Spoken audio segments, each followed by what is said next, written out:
Hey, how's it going, guys? Welcome back to the Highly Taken podcast. David at you again from the Planet Fitness parking lot in Tallahassee, Florida.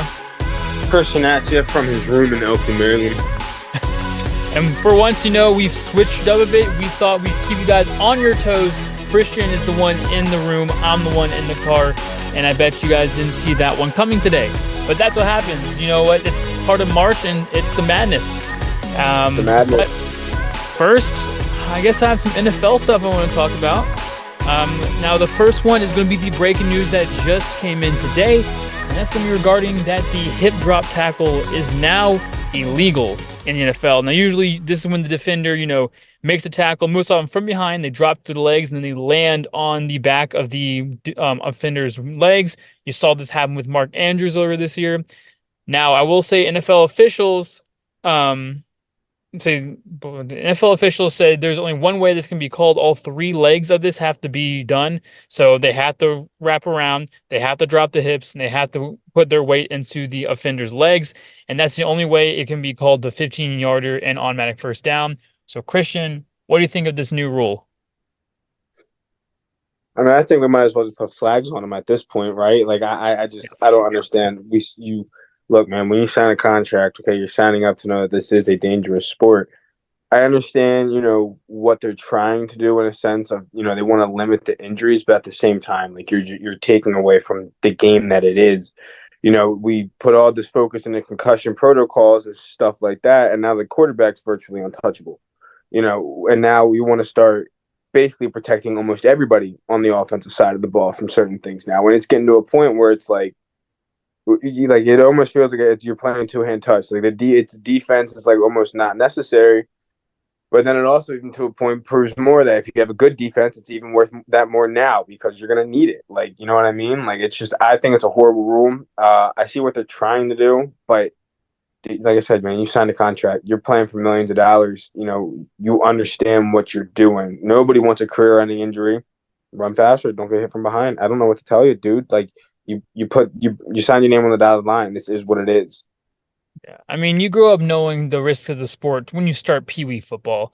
But I mean, I disagree with this rule completely. Now, let me preface this. I do agree that player safety is important. But all the NFL rules are not player safety. They're offensive safety. This is an offensive safety rule. How many defensive safety rules are there? Remember how many players were getting hurt when they implemented all these rules? Oh, Dylan's joining. Oh, from the car? Yeah, look at that. Dylan, would like to introduce yourself? My name is Christian Smith, and I'm from...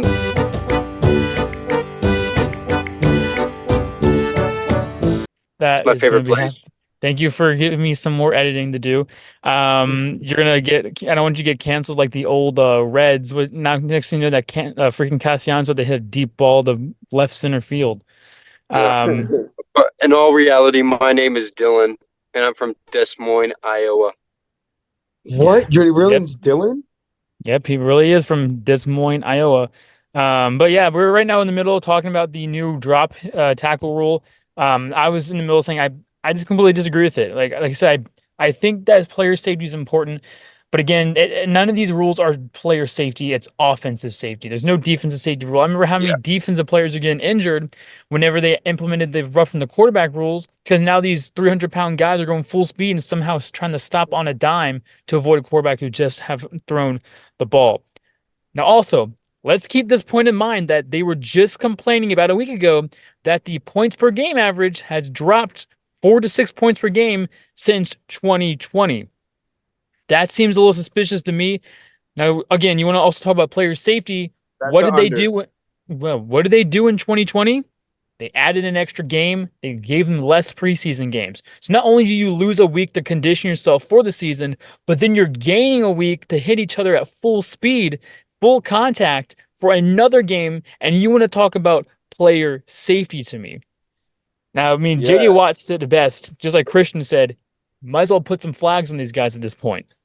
Yeah, I mean, it's just the way it's going right now, dude, and it sucks because, like, nobody wants to see that. That's not the game we grew up, loving. Like, and it sucks too, dude. Like, there's no more hard hitting safeties anymore out there. Like, there's no more Cam Chancellors or Brian Dawson. Dawkins and Ed Reed would not be in the league. They would be That's what. Oh no, ejected no, no, every no, game. for sure, for sure. They would be gone, dude. They'd be gone. Palamalu would be gone. Ronnie Lott Exactly. gone. So, Dylan, what do you think about the rules? So it's obviously a money grab with the NFL. Listen, 100%, they want points to go up to make it more entertaining. If you look at what the NFL is, it's an entertainment industry. It's supposed to be professional sports, but when you look at it, it's an entertainment industry. Um, and it's like you guys are saying, might as well get in the flags. But you see, when you do that, stuff like the Pro Bowl used to be very like very highly anticipated, well watched.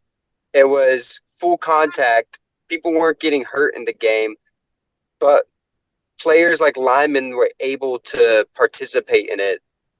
You had like a full line. Special teams was able to participate in it. When you take away the contact and tackling, it doesn't make it fun to watch, and it's becoming a point where offense, like you guys have been saying, is held more highly than defense. It's not punishing the offense; it's punishing the defense. Hmm. And Dolan says about a money grab. Now, here's my big conspiracy theory. What did we see a lot of last year in the NFL? A lot of fines went out. A lot of times they would go and review game film and fine people for stuff they did after the game, stuff that wasn't called, stuff that we would probably say was normal hitting, normal blocking. Now you have a new rule implemented where tackles are illegal and refs may not call this. Could it be brought into question? The NFL just wants to make some more money on fines. I'm not going to sit there and say this is the reason why. It just seems a little suspicious that they've been really fine heavy recently, and now they added a new rule that is up to a judgment decision by the referee. Yeah, I mean, I don't know. It's all a little sus. Like Dylan said, I mean, it technically is an entertainment business, so who knows? But I don't know, man. You would think the NFL, I mean, this is a fucking multi-billion-dollar business. I don't know why they're trying to money grab. It Yeah, makes absolutely money. no sense.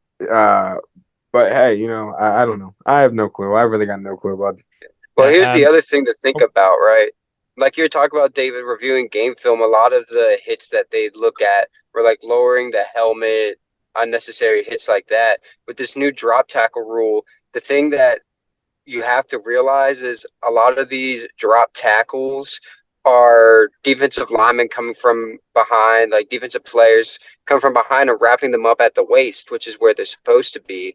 But these athletes, these running backs, receivers, these guys are strong people, and they're going to be chopping their feet. It's going to be hard to take them down, and the best way to get them to stop chopping their feet is to take their feet out. And yeah, the fact of the matter is, most of these drop tackles are out of the defensive player's control. They're going for the waist. It's just momentum takes them down because they're trying to pull them down. It takes them down towards their legs, and it's nothing that the defensive player can do. They don't mean to hurt players doing that. They're just trying to make a play.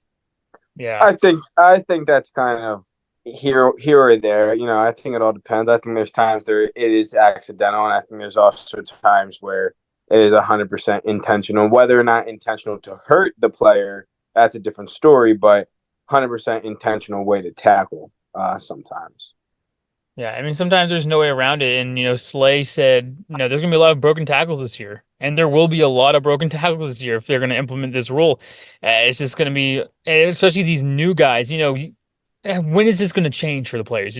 They had to. There's gonna have to be some sort of like rewiring of the tackling program or something done during the offseason to somehow get these older guys to be able to change what they've been doing. I mean, this is a tackle we've all made before, and so I don't know how they're going to do this. It's going to be interesting. I just don't agree with it. And they're really just watering down the sport to a point where they may just have to do two-hand touch at some point. Who knows?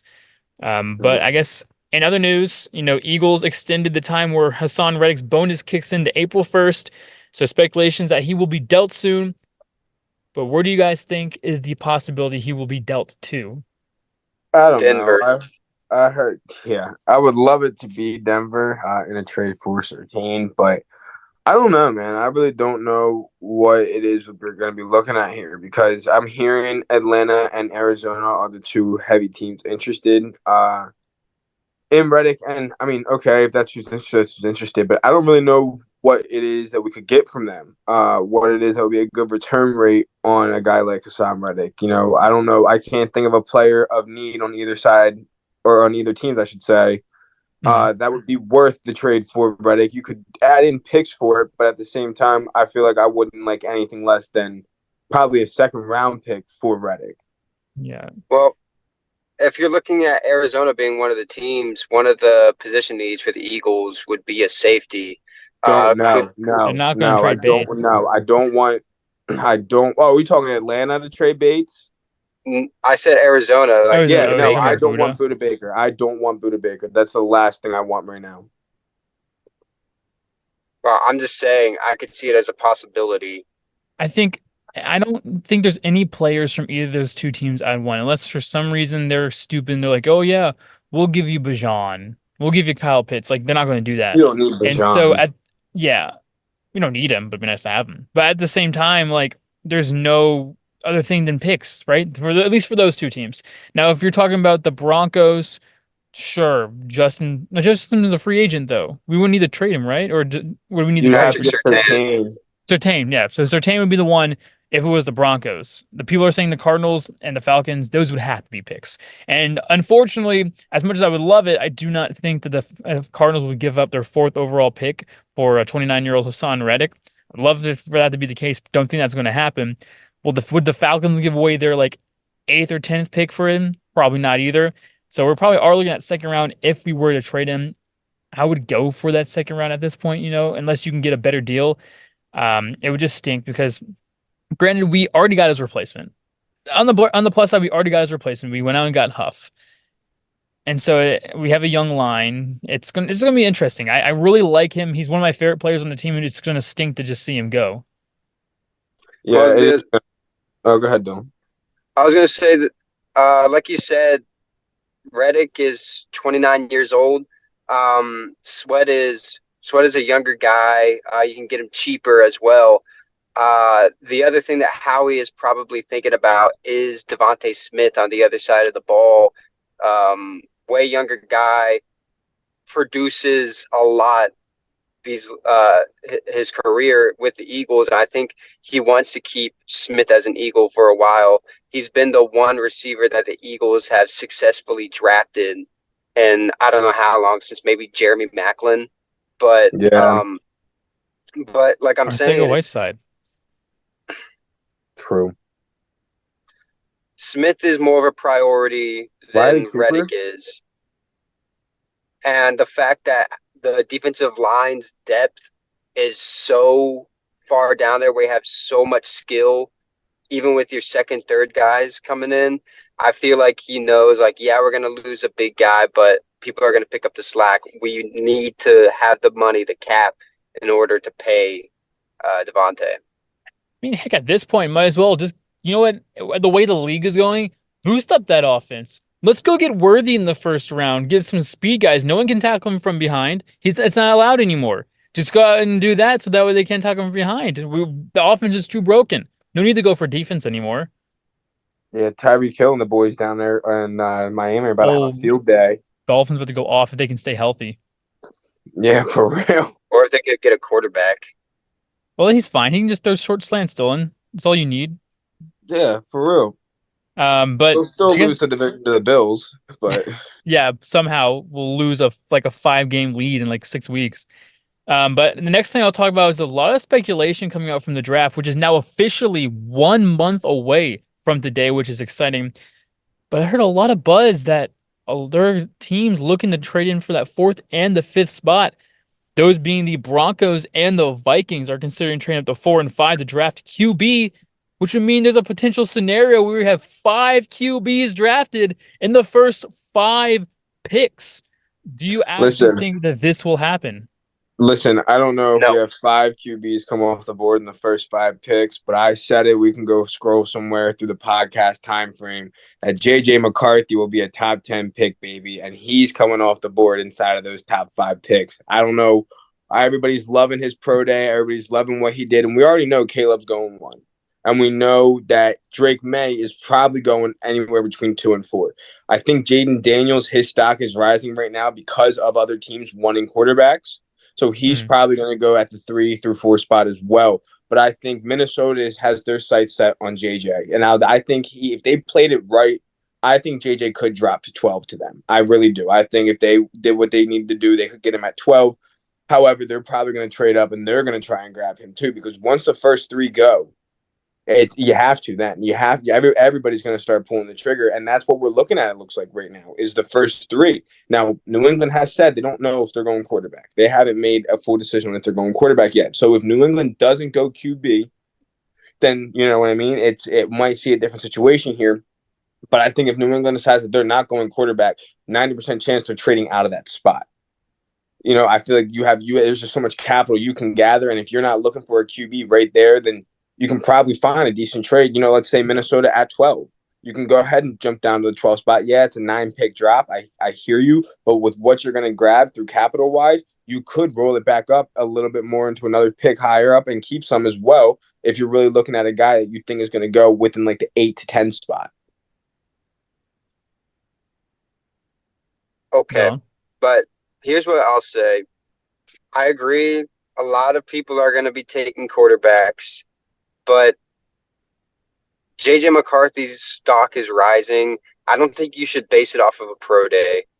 And here's why. There's a lot of things like draft combine, pro day, stuff like that.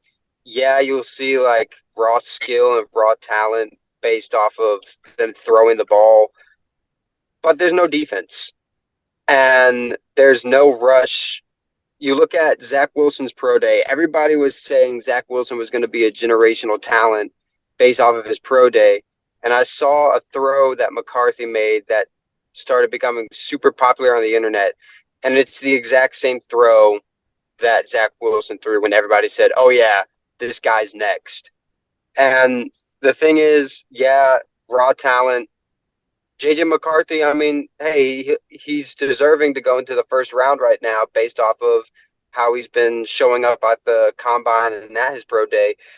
But the fact of the matter is, once you throw him out there, that's where you actually see what they're going to be like.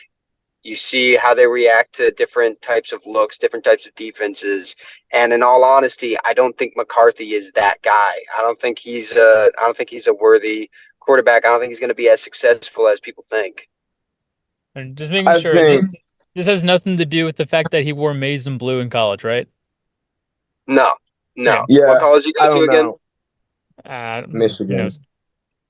National I don't You know, said championship. man. Michigan?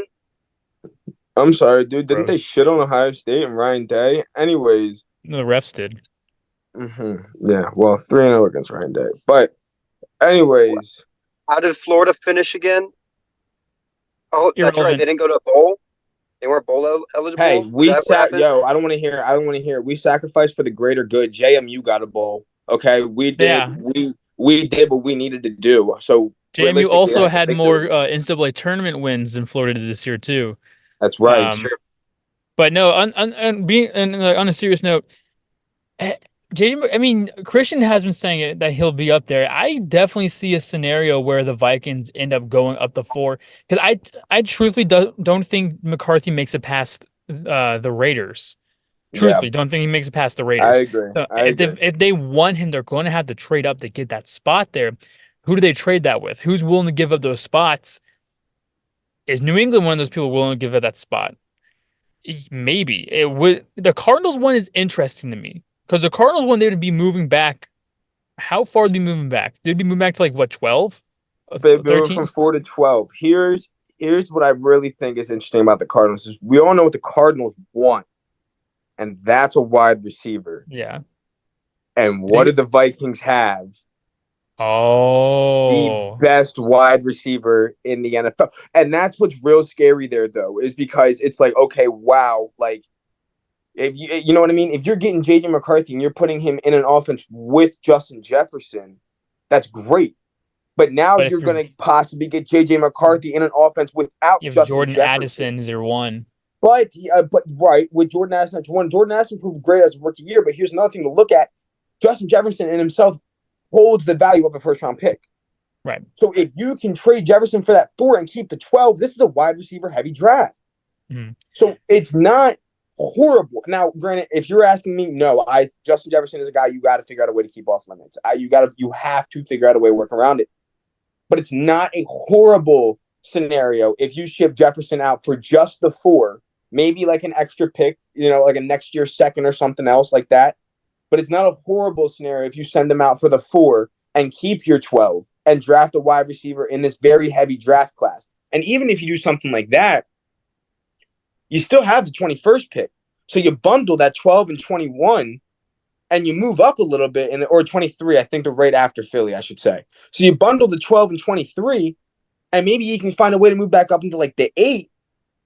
And if Neighbors has fallen that far, you take Neighbors. I don't think Neighbors will have fallen that far, but you just see who's available. I just feel like there's plenty of ways Minnesota could work around that. But I think as much as they say Jefferson's untradeable, that's a situation that they could find themselves in. Anybody has a price. Anybody has a price they're willing to pay. And that'll just be interesting. This draft is probably one of the most. I don't want to keep saying interesting, but it's definitely one of the most volatile drafts. So once I just can't put my finger on what's going to happen because it really all relies on what the Bears do, and we don't even know what the Bears are going to draft Caleb Williams overall. Now, and you do still have your quarterbacks out there in the free agent market that wouldn't be terrible to use as a bridge quarterback for some of these good teams. Like you throw Carson Wentz. I keep saying Carson Wentz when he played good his last couple of years. He had a good game with the Rams in this last game he played this past year. Granted, last game of the season.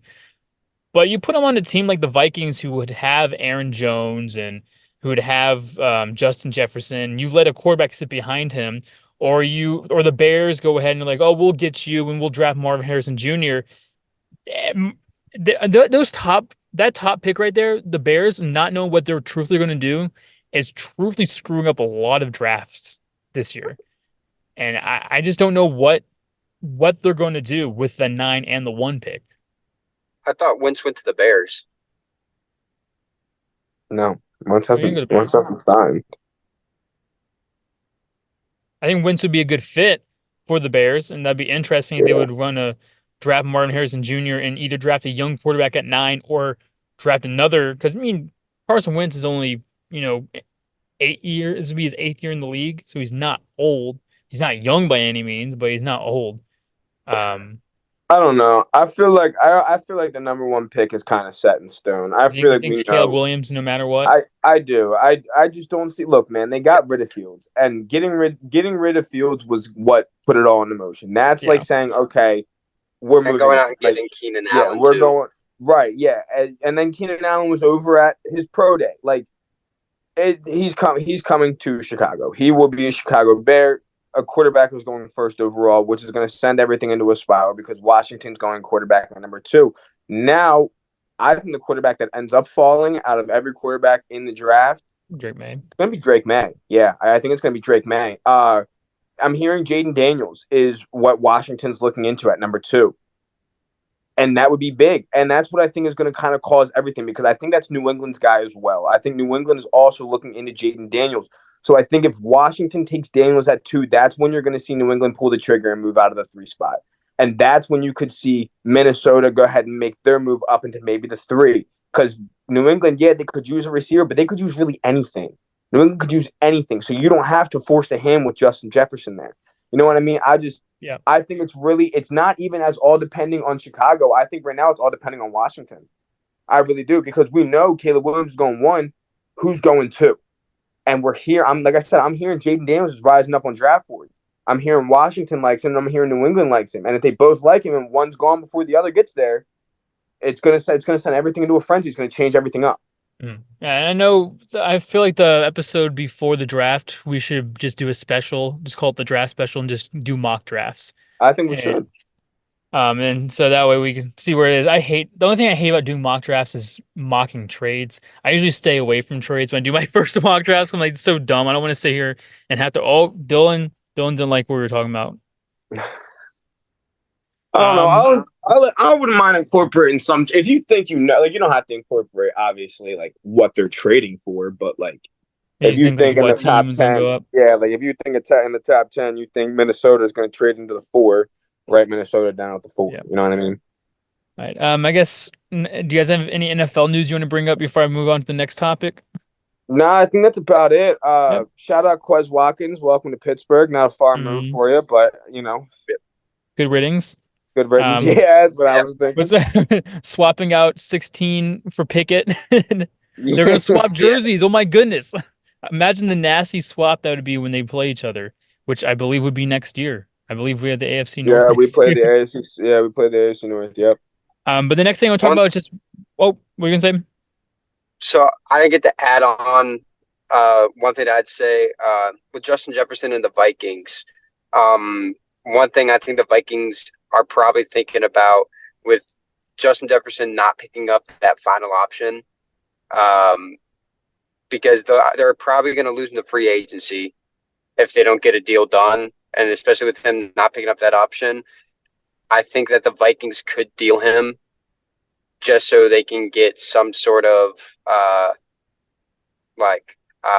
something out of him, Yeah. some value from him.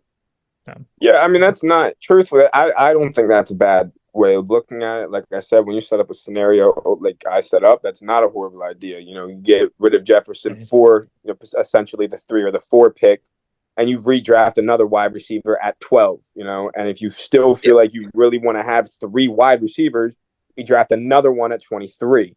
You know what I mean? Like if that's the way you really feel you need to go, you're gonna have the draft capital, and if you feel as though you're not going to get a deal done with Justin Jefferson, it's not a bad idea to deal him at the draft because you're going to be able to get more than likely a top 5 pick for the guy. I mean, he Yep. without a doubt brings a number 1 pick to the table.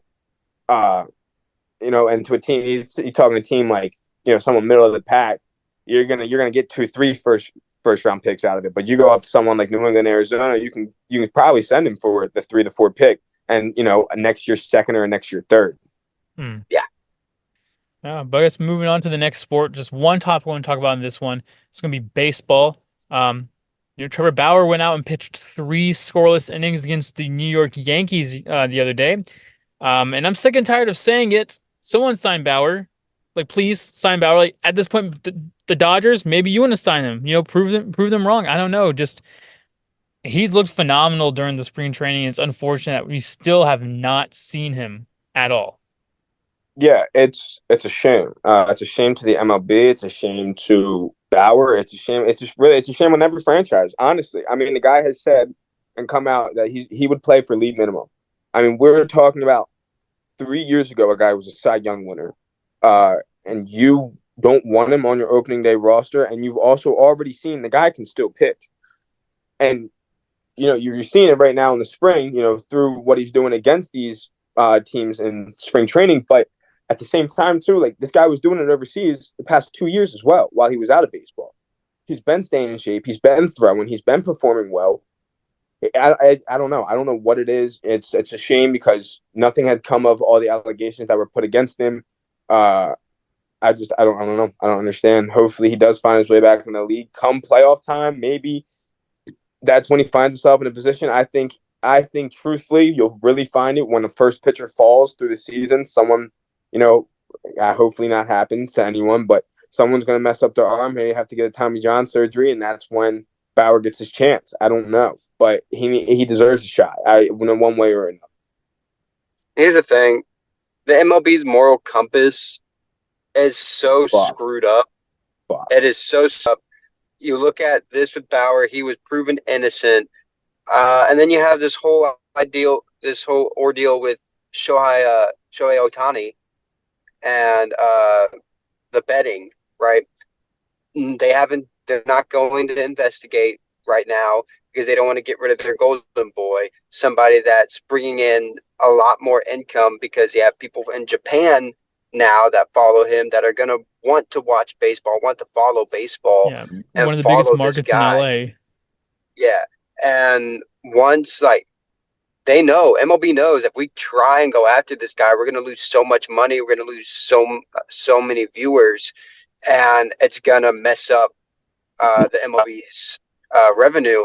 And it's a shame because it's the same thing that kept Pete Pete Rose Rose. kept Pete Rose out of the Hall of Fame, kept Shoeless uh, Shoeless Joe Shoeless Joe out of didn't the even Hall of do Fame. anything. He Right, that he had the best batting average of all time in a World Series. The World Series are accusing him of gambling for. right.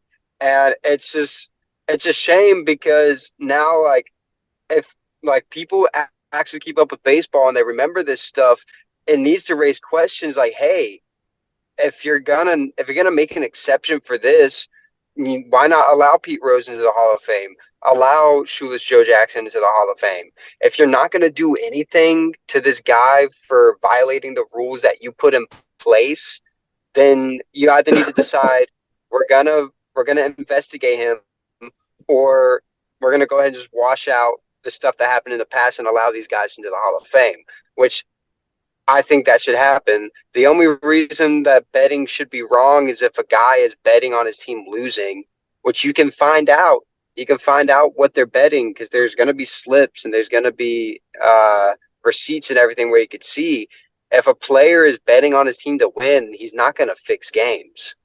Yeah. Uh, And the I I kind of see what you're saying. At the same time, though, you kind of gotta realize it might not be them fixing the game, but you get a situation where one player's best friends with another player who's on another team, and he's got a big Yeah, payday put down on his friend. And he's like, "Hey, I need you to do it like this," and that's the situation. I feel like that really comes into hand. But I feel like there is ways around it. I feel like there are 100% ways you can figure this all out and get around it. But yeah, I mean, one way or another, though, yeah, I mean, there's no question. Like, if you're not gonna investigate Shohei, you have to address the Pete Rose situation. You have to address the Shoeless Joe yeah, Jackson. Those are all situations that have to be addressed because, right, you're not holding everyone to the same standard. Like, and it doesn't really make sense to me because Pete Rose holds the all-time hit record, so he's one of the greatest to ever play the game. But you're holding him to that standard while Shohei Ohtani is currently being one of the greatest players to play the game. Why? What's the difference? Why? Like, is it? And again, it just goes back to right, like we were saying, the money, the amount of money that Shohei is bringing in compared to the amount of money when Pete Rose was playing, he brought in. It's just everything like that. It's a way bigger name now and a way bigger platform, and they can't give that up. a little bonus question, Dylan. Do you know whose father is the one who banned Pete Rose? um, Rob Manfred's. I guess I don't know. Paul Giamatti's dad. He was the commissioner of baseball. From Yes, such a Paul movie as Big Giamatti. Fat Liar. But no, and yeah, but the whole Shohei Ohtani thing, it's crazy to me just because they want to say that he had no idea. But about $1 million, $2 million comes out of your account without Four any point sort of five. check. Four point 4.5 without five. any sort of authorization check or anything. No bank, especially with that high caliber of a guy. You see Shohei Ohtani's bank account, you see that much money, you don't verify anything. That is fishy, and I don't understand how people can sit there and not think that he did something. I just don't. And then, like you said, the people who are like, oh, come on, it's just betting, blah, blah, blah. Sure, but then you have to hold that accountable to what you did with Pete Rose, like you guys said, and Shoeless Joe Jackson. Now, I believe Shohei Ohtani, I don't know if he has talked or is supposed to be talking to media today. However, he said he will not be answering questions. He will just read a statement to the media. But this whole thing it's so fishy. And it's so wrong. I just can't think of any kind of words. They're really just letting him get away with this, or not even investigating what could possibly have happened just because of his name. And it's so wrong. It's so wrong, and it's unfortunate that that's going to happen. And honestly, I mean, don't don't be surprised if they do actually investigate it, and then just be like, oh yeah, nothing happened, or they give him like a slap on the wrist, give him like a Yeah, small little like slap on the wrist. a small suspension after they suspend Tatis for a whole year, which he deserved it because he did performance enhancing drugs. But yeah, like they'll suspend a guy like that for a year. Just But with this, they're probably going to blacklist suspend him maybe like 5 games. blacklist Bauer for 2 years. Yeah, Yeah, we don't have much time left. I was gonna just do some college basketball. It was a great weekend, a lot of games. Regardless of who advanced, who didn't advance, only four low seeds have advanced. I wouldn't even say low seeds. Only four seeds that wouldn't be the highest seed that could advance have advanced. There's two fives, a 6, and an 11. Do you have any dark horses moving forward? Uh, I don't know. I think probably NC State. NC State's gonna get Yeah. it up next game for sure. But real quick, to turn a little bit of the tables back to what we've been talking about in a matter of 2 seconds, I just got two notifications that it looks like JJ McCarthy might be going top three. Really? It appears Washington is very interested in him, and the Raiders head coach just came out and said JJ McCarthy is a top three pick this year. That's interesting. I hope he goes to Washington. I don't fucking hope that. Are you crazy? Dude's trash. I hope he goes to Washington. Dylan, oh my God. Dylan, don't. Dylan, do you know what happened the last time a white quarterback came out of Michigan? And now you want to put him in our division? Don't compare him to Tom Brady. I'm just saying. Don't compare JJ McCarthy to Tom Brady. I'm just asking you, do you know what happened I the think last you mean time? Chad Henne, the last white quarterback to come out of Michigan, Chad Henne. Hey, Yeah, that's you want to true. know Dolphins the legend. last white quarterback to come out of Cal? Yeah, Jared Goff. Mm-hmm. Yeah, you want to talk? Yeah, that's right. That's what I thought. Do you remember the Anyways, last white quarterback to come out of I don't know, Western Kentucky. FAMU? Western Kentucky. FAMU, huh? Nah, but I don't know, dude. It appears that McCarthy could be a top three pick, which really riles everything up, but also backs up my statement of Drake May is going to be the one that drops. Well, I'm gonna just do real quick a shotgun. Hi. We only have a minute left. Give me your certified baller, deflated baller, and then hot take of the week in a minute. Oh, fuck. Hot take of the week is that the Phillies will win their opening day game against Strider 5-0. Player of the week or certified baller is going to be Golke. Way to fucking perform in those two games. Got to be it. Deflated baller is going to be Kentucky's head coach. I don't know what the hell you're doing, dude, but Calipari. why you keep losing games, bro? Done. Yeah, my hot take of the week. Um, I think that you look at the games coming up. I think that we're gonna Go faster, bud. see. I think we're gonna see North Carolina go down. I think that they're gonna be taken out by Alabama. Okay. Deflated. I'll go with deflated baller. Give me the Yeah, so Dylan want me to say that Audie Crooks, the person from Iowa State who put up 40, is a deflated baller. Interesting take. I understand she went 3 for 21 out, put up a 40 piece, but she did put up a 40 piece. So that's a very interesting deflated baller. We're not making any comments or else regarding her because I don't want to have to censor. And then McCain is the certified McCain. John McCain? I don't know. McCain? Wasn't He there a said player on like Duke named McCain or something? Oh, maybe. I'm sitting there thinking John McCain. I have no idea, but sure, if that's who he's going with, that's who he'll go with, I guess. But yeah, I guess we can talk college basketball a little bit more since we had the time for it. Um, so first of all, how are you feeling after the UF loss? You think that scoring 100 points would get you a win, except if you lit up 102 points. at least my Florida school made the tournament. Well, at least Florida State and Florida had the same amount of tournament wins this year. That's nice. Um, no, but you said NC State was a dark horse, and I really do like NC State.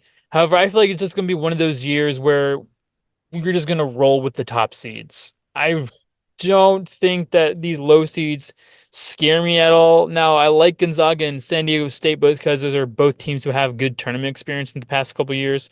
But other than that, I mean, it's hard for me to sit there and not say that like it's going to be 4 1 seeds going into the Final Four. Well, you know what's crazy though is that's only ever happened like 3 times in the history of the tournament or something like that. Like Mhm. it's not common at all. I don't know though. I think NC State maybe wins one more game and It's finds Marquette. themselves. I could see them beating Marquette. I could Yeah, see. I could see them taking down Marquette. I don't think they get it past the Elite Eight. I think that's going to be where they're going to hit their Because stop at. if they win against Marquette, the next game they're going to be playing is either the winner of Houston or Duke, and I just don't see. I mean, NC State already beat Duke. Who knows? They've already beat Duke. So if Duke were to somehow make it to the Elite Eight, possibility there that they could go to the Final Four there. I would love to What see do it. you think about Clemson? Clemson's an interesting case. Now, I had Clemson losing first round.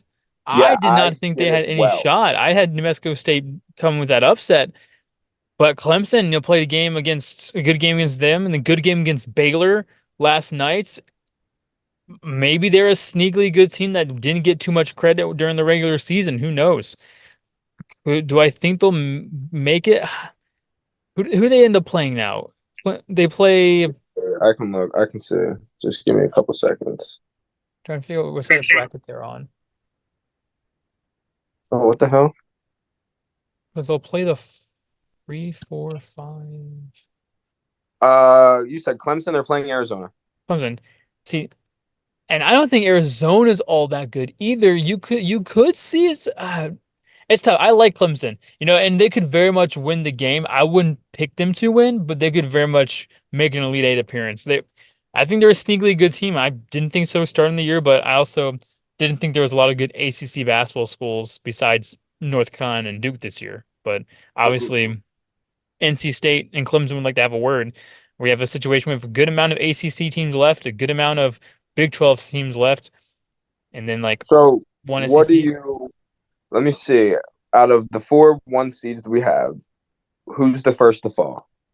First of all, mm, if I had to pick one, If I'm looking at these UConn. matchups, I'd say UConn. if I'm looking at these matchups, I'm gonna go Purdue to Oh, Gonzaga. yeah. I forgot Purdue's a 1 seed. Yeah, I'm honestly surprised they made it this far, but they've been looking pretty decent. Gonzaga, like I said, Gonzaga's a good tournament team. They did well against Kansas. Granted, Kansas's team, was missing their top scorer. Yeah, I could see more than likely it would be that game.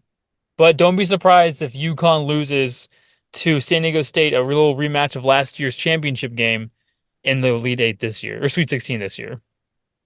So then let me follow that up with asking you, which 1 seed do you think has the biggest chance of winning? Biggest chance of winning for me would be Houston. I think Houston is my one Really? seed to, Okay. and granted, at the beginning of the tournament, my championship game was Iowa State versus Houston, with Iowa State winning. But I'm still going to stick with my gut and say Houston would be the one team I would say would make it. I don't think Duke's all that good. And then after Duke, they're playing if they were to beat Duke, obviously, but I don't think Duke's all that good. Then they were playing the winner of NC State or Marquette. Marquette, yeah. So I truthfully think they have the best way to reach there. Now you look at, UConn side of the bracket. I pick Iowa State out there. They're the 3 seed. But then you still have San Diego State, and then you still have no, Iowa State's the 2 seed because Illinois is the 3 seed. And you have Illinois, who they're okay too. Like I could see Illinois beating Iowa State, and then that's a good matchup with UConn. I feel like they may have the hardest side of the bracket left remaining, and that's maybe because a lot of the teams were getting upset earlier on. Then you look at the downside of the bracket, which one we're not missing the Purdue one. What's the other one we're missing? You got North You Carolina, North Carolina. So then you have North Carolina who plays Bama. Bama struggled against Grand Canyon. and then you got They Clemson and won by Arizona. 10, but a lot of that came in the garbage time, just shooting free throws at the end of the game. Yeah, And and then you have Clemson and Arizona as well on the other side of it. yeah, and again, I'm not sold on I'm not sold Arizona. on Arizona. Wow. Yeah. Yeah, I'm not. Yeah, I'm not sold on Arizona. Um, But if we want to flip to the other tournament, I know the one that you care about a lot, the women's tournament bracket, we only saw 1 seed upset the entire round of 64, and that was Middle Tennessee beating Louisville. But if you were to have bet on every single game, and you would have picked all the top seeds to win, you would have gotten all but one right, which is crazy to me. Like, and there's probably some Middle Tennessee person who picked that would win. But made a nasty parlay, a nasty 32 game parlay that had all them in Tennessee winning. Yeah, right. That's funny. But it's crazy. Now, I will say Caitlin Clark came out and said that more people care about the women's bracket than the men's bracket. Now, if we want to come out and look at the numbers for that, about 3.56 million people filled out brackets for the women and 22.6 million filled out brackets for the men. But let's give credit where credit's due for the women. That's a 56% increase from the last year's bracket. I mean, is women's basketball changing that much, or is it just because they have big names out right now like Caitlin Clark and Angel Reese? I think it's a little bit of both. I think they have big names out right now that are with sport and putting it out there with someone like Caitlin Clark, who is the best women's college basketball player it appears of all time. I'm not going to sit here and say she's the best college Yeah. basketball time. But yeah, I mean, so that's huge. When you're witnessing greatness play in itself currently, you always want to watch. You always want to have attention to that. And that is good. That's good for what they're doing. But at the same time, I feel like you're not you look. You're 9 times out of 10, you're not ever going to get to the level that the men's play. And it's not truthfully, it's not that I don't want to do that, right? Like I would love it if the women's national basketball, all that shit got up big into it. But here's the thing is right, I'm not I don't care. I'm not gonna go watch it because I don't want to watch it. I just don't have because there's so much next on at the exact same time as women's sports on. I don't have the interest to go and watch that. I'd rather go watch one of the teams that I grew up watching, have watched all the time. And that's just kind of the predicament that they're in. I'm glad that they're growing, but you're never going to be great that you want to be because not everybody wants to watch you over what they already have. Yeah. Now, when it comes to WNBA, I feel like if Philly had a WNBA team, I would rep them. Like, I would be like, I'll yeah, cool. It'd watch be, them. yeah. Right now, the only reason, I have a team I go for is the Las Vegas Aces. And not because I'm a bandwagon WNBA fan, so don't think that because they won the last two. Just because I have a high school, old high school mate of mine who is a player on the Las Vegas Aces. Who? Jackie Young. She was drafted #1 overall a couple years ago. She's actually, I don't know if it's still true, but she signed an extension and she's the highest paid woman of all time. She Charlotte. also won a gold medal in the 3x3. You went to high school with Jackie Young? Yeah, Jackie Young, we went to Princeton together. That's pretty cool. I got to see her win the high school championship game. She put up like 30, 40 points, scored the most all time in a championship game. I don't Dude, know. you're gonna have some sick high school reunions. Yeah, between Princeton and between Trinity, we're gonna have a lot of people come out. And this is just gonna be me. It's like, yeah, I do stuff too. I have a I watch podcast you that guys 7 people play. watch. Yeah, I rep you guys. Don't worry, Sean. I saw you get torched by Devontae Smith in the championship. Oh, that's right. Didn't you say that was your boy who got toasted on by the Smitty for the game-winning touchdown? Well, not the game-winning touchdown. It was just, I mean, they got blown out. Ohio State got blown out that game. Not much game-winning touchdowns going on there. Just domination. But yeah, I mean. And then, like Chamari Connors, he was a Super Bowl champion this past month, so there's another one there. But yeah, Jackie went to school. She was a grade up from mine. I had her phone number at one point. Well, but What a star! yeah, right. What a flex. I'm Nah, Facebook friends with a two-time WNBA champion. So, that's fire. but yeah, I have nothing else to talk about if you have nothing. No, I think I'm good. Baseball's in 3 days, man. I am Get excited. ready. Any predictions you Yeah. want to throw out there before? Bryce Harper finishes top 3 in all of baseball in home runs. Alec Bohm finishes top 10 in baseball in batting average. Bryce Harper gets a gold glove. And you know what? I'll throw this one in there. Who is your World Series two teams and who's your champion?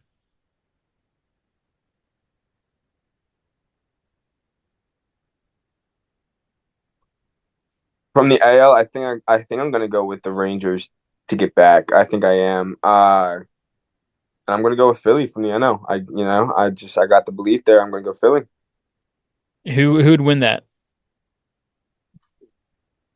Are you rolling with Philly? Is that your actual your non-biased opinion? Yeah, yeah. Uh-huh. Not look, dude. Look, man. Here, I don't know. I just feel like there's to put a little bit of at least thought into it. Uh, when you wait, I don't know, dude. I feel like everybody's been waiting for Phillies baseball. This team has been waiting for Phillies baseball. The fans have been waiting for Phillies baseball. Like everybody has been waiting for Phillies baseball. And you know what? But we might not win the division. Okay, but if you just got to make it into playoffs. We've said it for the past 2 years now, and look how that's gone. You just got to make it into playoffs. And bro, once we're in, again, like with the way the team's set up, barring injuries, how the season will go. But with the way the team's set up, dude, like this team, it matches up with any team in the MLB. It does. Yeah. And that's the only reason, like, because part of me wants to pick the Dodgers just because of how stacked they are. Does this whole fiasco make that harder? Because maybe there's a little bit of, maybe, who knows? Maybe Otani's about to get suspended when he comes out and says what he does today. Who knows? We haven't gotten the update. He was supposed to come out and talk at 2:45, but but the Phillies roster is interesting because it's always going to be the bullpen, right? Somehow they're ranked the number one bullpen in MLB. Don't let me talk about that because Yeah, like yeah. how, but they More of have they have the team to make deep playoff runs. They have an amazing lineup. They have a good 2 to 3 man rotation in there. And when it gets to playoffs, all you got to do is, especially if we're not going to win the division, which we probably aren't. The Braves are also equally as stacked. But when you have a good 1 or 2 rotation, all it takes for you is to win one away, and you're bringing it back to the bank. And I know, obviously, they lost 2 games there to the Diamondbacks, unprecedented. But you got to think they've only lost what, like 2 or 3 games away in the past 2 years now. So I mean, you play the numbers game there. It's a different style of ball. Once you get the postseason, Philadelphia is going to be rocking. Biasedly, my opinion is it's going to be Phillies Orioles. Phillies win. Unbiasedly, like if I was to not have to say I don't like the Phillies, I may pick it to be Dodgers Orioles, and then the Orioles win that one. Let me ask you one thing as a Philly fan now. At what point does getting to the wild card and letting the Braves win the division become not good enough? I don't know. I feel like as long as you're winning in the postseason, it doesn't matter. And I don't care how you get to the postseason. I don't care how far you go after getting to there. It's just what you do. I mean, you got to think of look at these to put in comparison. The Giants have 2 Super Bowls in our lifetime. Both of those, they were the wild card team, and they went up and they won both those years. Eli Manning had great times. Now, did they look good during the regular season? No. Did people think they were going to win? Probably not. No. But when it came to the playoffs, they performed. And that's what this Phillies team does. Now you think about it this way, they've won like what 94 games last year, the Phillies did, something around there, Yeah, 94, 80, like 90s, high 80s, something there. yeah, Most of the time that gets you a division win. Not yeah. when you play against, the most historic offense in all of baseball that was the Atlanta Braves of last year. Now you have the Right, MVP on there, you have the home run leader on there, right. base stealing guys, it's crazy. All that doesn't matter until you get to the postseason, and then it's a whole different style of ball. The atmosphere is Yep. different. You're going from more than often than not, packed stadiums on the weekends, night games. Then during the regular season, when you're playing at 2 o'clock on a Wednesday, because no one's going to be going out because they have work and school. No one's going to be watching a 2 o'clock Hey, Wednesday game. hey, I'll be a normal Monday attendee, okay? Well, you have Mondays off, so I'll give you that. But yeah, it's a different style of ball. And the Phillies, I will never say, as long as they're winning in the postseason, I will never say it's not good enough. Now, if they Yeah, are wild card teams and they just keep losing in the first round, then it's not good enough. The team's too right, good not to make a deep run. And obviously, right. they've proven time and time again that when it comes to the postseason, they play better than the other teams. Yeah, And when I say time and time again, I mean the past 2 years. The right. Braves, yes, they'll win the division, but it comes down to it. We'll get Strider one game during the 1 or 2 games during the series, and we'll crank him again. We'll see what Strider does in the regular season, game one. He may do well. But you got to think also this lineup is stacked as well. JT looks good. You have Bryce, obviously Turner, Schwarber can hit a home run. I mean, heck, you know how Yeah, crazy it would be to hit a bomb in Philly game one. Strider, yeah. I mean, Schwarber coming with the bat, first pitch, yeah, hit a that would be freaking crazy. tank. That would be crazy. But Yeah, that would be crazy to see. But I mean, you gotta. I don't know. It's interesting because when it comes to Strider, who's obviously a top 3 to 5 pitcher in the MLB, if not the number one number pitcher one, in yeah. the MLB. You know what I mean? It's interesting because Philly haven't. They don't have a win. I don't think in the regular season over Strider in the past 2 3 years. But in the postseason, they don't have a loss to Yeah. Strider in the past 2 years. So it's real crazy how it all works out. But yeah, come like you said, come around postseason. The Phillies have everybody's number. They know what they're doing. Sucks that we had to see what happened this year. But hey, D-backs got hot at the right time. When we got cold, it happened. You got to give the credit where the credit's due. And just Like we said, if Philly was the team that would have made it to the World Series, we probably are looking at a different World Series than what we saw out of the Diamondbacks and the Rangers. But nonetheless, they were the better team those last 3 games, and you can't beat it. hey, and you know what? I'll take a little swing here. I think Philly Rob, I think he's gonna win manager of the year this year. I think he's gonna have a great year this year with that Phillies team. I think he'll probably win manager of the year. I like that. I love it. I hope it happens. And so that's all I'm gonna have for that. Enjoy your week. Enjoy some baseball. I'm glad it's Yo, yo, back. yo. And for the final time before the season starts, Philly signed Trevor Bauer. Tell your friends, I'll see. tell your mother. You know Please, what? just He do it. probably told her for you. Hey, I'll see you, Yo, man. Listen up, All right, let buddy. me Later. introduce Later. to you the Highlight Taken podcast. We bring the heat is true. Hosted by David, Nick, and Christian. That's a crew. They drop knowledge and hot takes at the sports IQ. We dive into the game from hoops to gridiron, analyzing every play like we were the champion. With witty banter and humor, we keep the fun. HTP fam, we always bring the number one. Highlight Taken podcast, we taking over the scene. We drop dubs and chugs, living the sports dream. From hot takes to deep dive, it's a winning regime. Come join the hype. We not just blowing steam.